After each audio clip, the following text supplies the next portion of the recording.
Hi hello வணக்கம் நண்பர்களே, அனைவருக்கும் இனிய வணக்கம். இன்றைக்கி நம்ம இந்த ஒரு வீடியோவில் அதை பற்றி பார்க்க போகிறோம் அப்படின்னு பார்த்தீங்கன்னா, தமிழகத்தில் இந்த விவசாய கடன் அப்படின்றது ரொம்ப பேசும் பொருளாக மாறிட்டுருக்கு. நாளுக்கு நாள் விவசாய கடன் எந்த அளவுக்கு தள்ளுபடி கொடுக்க போகிறாங்க அப்படின்றது இதுவரை இன்னும் யாருக்குமே ஒரு டிக்ளரேஷனே இன்னும் வரல. எந்த அளவுக்கு தள்ளுபடி 14.4 லட்சம் விவசாயிகள் இதில் பயன்பெறாங்க அப்படின்னு சொல்கிறாங்களே, உண்மைதானா என்ன அப்படின்றத பற்றி தான் இந்த ஒரு வீடியோவின் வாயிலாக உங்களுக்கு நாங்கள் தெரியப்படுத்துகிறோம். ஸோ நீங்கள் நம்முடைய சேனலை முதல் முறையாக பார்க்குறீங்க அப்படின்னா மறக்காமல் ஒரு சப்ஸ்கிரைப் அண்ட் பெல்லை கிளிக் பண்ணி வச்சுக்கலாம். வாங்க வீடியோக்குள்ளே போகலாம். ஸோ முழு பயிர்க்கடன் தள்ளுபடியை பற்றின தொடர்ந்து நீங்கள் தெரிஞ்சுக்க வேண்டிய சில முக்கியமான எதிர்பார்ப்பு. 14.43 லட்சம் மொத்த பயனாளிகள், 75,000 அதிகபட்சம் தள்ளுபடி கூட்டுறவு வங்கிகளில் இந்த தள்ளுபடி. ஸோ உயர்த்தப்பட்ட வரம்பு 50,000 இருந்தது, முதற்கட்டமாக 75,000 உயர்த்தப்பட்டிருக்கு. இந்த திட்டத்தின் மூலம் ஒட்டுமொத்தமாக 14,43,000 விவசாயிகள் பயனடைவார்கள் என்று எதிர்பார்க்கப்படுகிறதுங்க. தேர்தல் வாக்குறுதிகளில் தற்பொழுது அறிவிப்புக்கு முரண்பாடாக 3ஆம் பட்டியல் மறுபட்டியல் வெளியாகலாம் என்ற எதிர்பார்ப்புகளும் வந்துட்டுருக்கு. ஸோ பலதரப்பட்ட எதிர்பார்ப்புகளும் நாளுக்கு நாள் வர்றது ரொம்ப இதாக இருக்குது. யாருக்கு எவ்வளவு தள்ளுபடி அப்படின்றது தான் இப்போ கேள்விக்குறியாக இருக்குது. இந்த தள்ளுபடி எந்தெந்த வங்கிகளுக்கு பொருந்தும்? முதல்ல சொல்லிடுறேன். இந்த தள்ளுபடி கூட்டுறவு வங்கிகள், கோஆப்ரேட்டிவ் பேங்க்ஸ், தொடக்க வேளாண்மை கூட்டுறவு கடன் சங்கங்கள், கூட்டுறவு வங்கிகளில் பெறப்பட்ட விவசாய கடன்களுக்கு மட்டுமே இந்த தள்ளுபடி முழுமையாக பொருந்தும். பொதுத்துறை மற்றும் தனியார் வங்கிகளில் பெறப்பட்ட கடன்களுக்கு இது பொருந்தாது. அதை குறிப்பிட்டு சொல்லிட்டாங்க.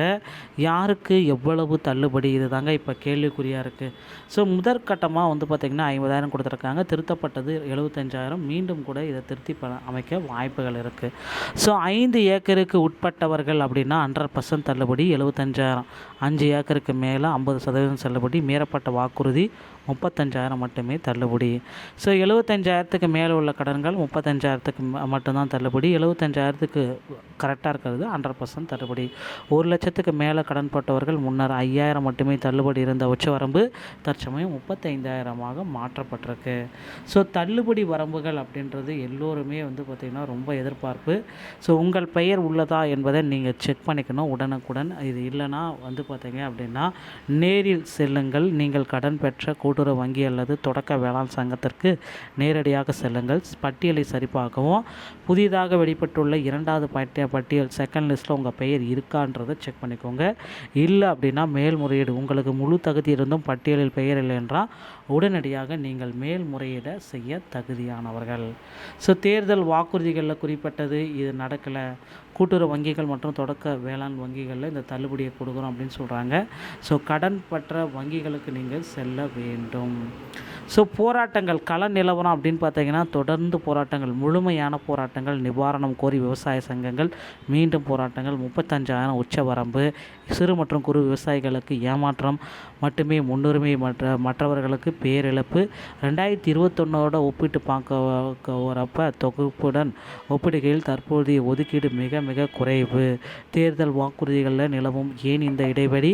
5 ஏக்கருக்கு உட்பட்டவர்களுக்கு 100% தள்ளுபடி, 5 ஏக்கருக்கு மேலே இருக்கிறவங்களுக்கு 50% தள்ளுபடி அப்படியே நீக்குங்க அப்படின்றத கோரிக்கையாக வச்சுருக்காங்க.